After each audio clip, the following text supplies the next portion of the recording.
Hello guys, আজকে আমরা বানাবো কাঁঠালের তরকারি। খুবই মজাদার, সেটা হবে নিরামিষ কিন্তু খেতে অনেক মজা লাগে। তো কী করে রাঁধি পুরো ভিডিওটা অবশ্যই দেখবেন এবং লাইক কমেন্ট শেয়ার সাবস্ক্রাইব তো অবশ্যই করবেন। তো কী করে বানাই পুরো ভিডিওটা দেখেন। প্রথমে আমরা এখানে কাঁঠালের তরকারি বানানোর জন্য কাঁঠাল কেটে নিব। তো এখানে দেখেন কাঁঠাল কিন্তু পাকনা হয়ে গেছে, আমরা কিন্তু জানতামও না পাকনা হয়েছে গেছে যে। এখন আমরা কোষগুলো তো ছুড়াতে পারবো না, তাই জন্য আমরা এখানে লাস্টের অংশগুলো থাকে না সেগুলো মানে ছুলা আর কি, সেগুলো দিয়ে আমরা আজকে খাবো। জানি না কেমন হয়, তো কোষ কিন্তু খেতে পারবো না কারণ কোষগুলো হলুদ হয়ে গিয়েছে, আর হলুদ কোষ যদি মিষ্টিও থাকে তাই জন্য তো আর খেতেই পারবো না। তাই জন্য এগুলো ছোট ছোট আকৃতিতে কেটে নিচ্ছি। আপনারা এইভাবে কেটে নেবেন, অবশ্যই খুবই মজাদার হবে এই ভিডিওটা। দেখেন আমি কোষ ছড়াচ্ছিলাম, অনেক সুন্দর হচ্ছে দেখতে, আমার মা এটা রেঁধেছে।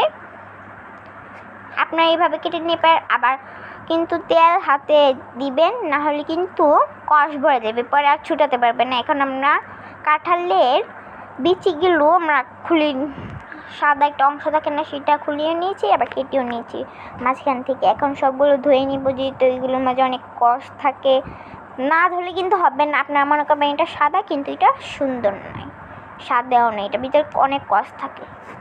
দেখেন কত সুন্দর হয়ে গেছে।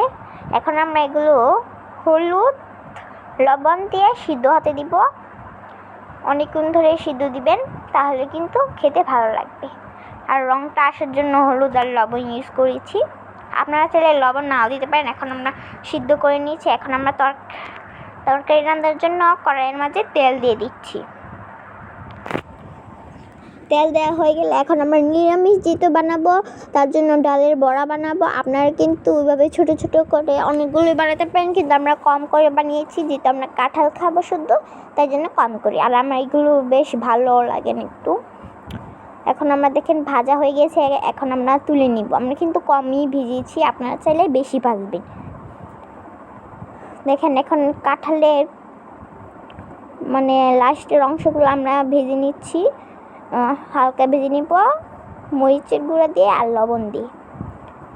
নেড়ে আমরা নিয়েছি, বেশি ভাজা যাবে না, এটা আগের থেকে যেহেতু সিদ্ধ করে দিয়েছি। এখন আমরা কড়াইয়ের মাঝে তেল দিয়ে দিব। এখন দিয়ে দিব জাম আলু দিলে কিন্তু বেশি মজা লাগে। আপনারা চাইলে অন্য আলু দিতে পারেন, কিন্তু জাম আলুটা আমার বেস্ট মনে হয়েছে, আমার মায়ের বেস্ট মনে হয়েছে, কারণ এটা খেতে বেশি ভালো লাগে এটা। এখন আমরা ভেজে নেওয়ার পর উঠিয়ে নিচ্ছি। দেখেন এখন আবার তেল দিয়ে দিয়েছি, তেল আর তেলই দিচ্ছি। এখন আমরা দিচ্ছি কাঁঠালের বিচিগুলো। এখন আমরা হলুদ দিয়ে দিয়েছি আর লবণ দিয়ে হালকা নেড়ে নিচ্ছি ভাজার জন্য।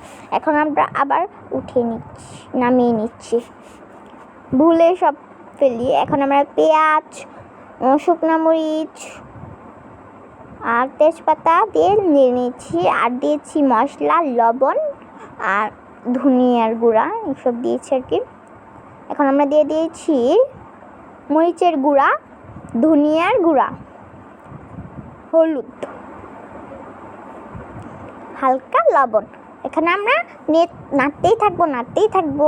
এখন নাড়া হয়ে গেছে, দেখেন তেলটা হালকা কিন্তু ছেড়ে দিয়েছে। এখন আবার নাড়তে থাকবো। দেখেন খুবই টেস্টি মনে হচ্ছে।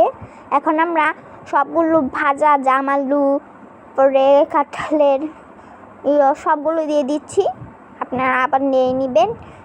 দেখেন এখন আমরা পানি দিয়ে দিয়েছি সিদ্ধ হওয়ার জন্য ভালো করে। দেখেন কত সুন্দর লাগছে। এখন আমরা দিয়ে দিব জিরার গুঁড়া কিন্তু অবশ্যই দিতে হবে, কারণ এটা টেস্ট আনে, মানে খেতে অনেক মজা লাগে। দিয়ে দিয়েছি বড়া।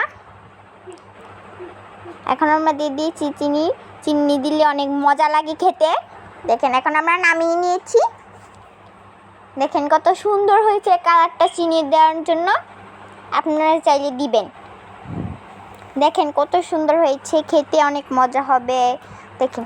দেখুন কত সুন্দর লাগে, গরম গরম আমি খেয়ে নিব। অনেক মজা হবে মনে হয়। দেখেন এখন আমি খেয়ে দেখবো কেমন হয়েছে।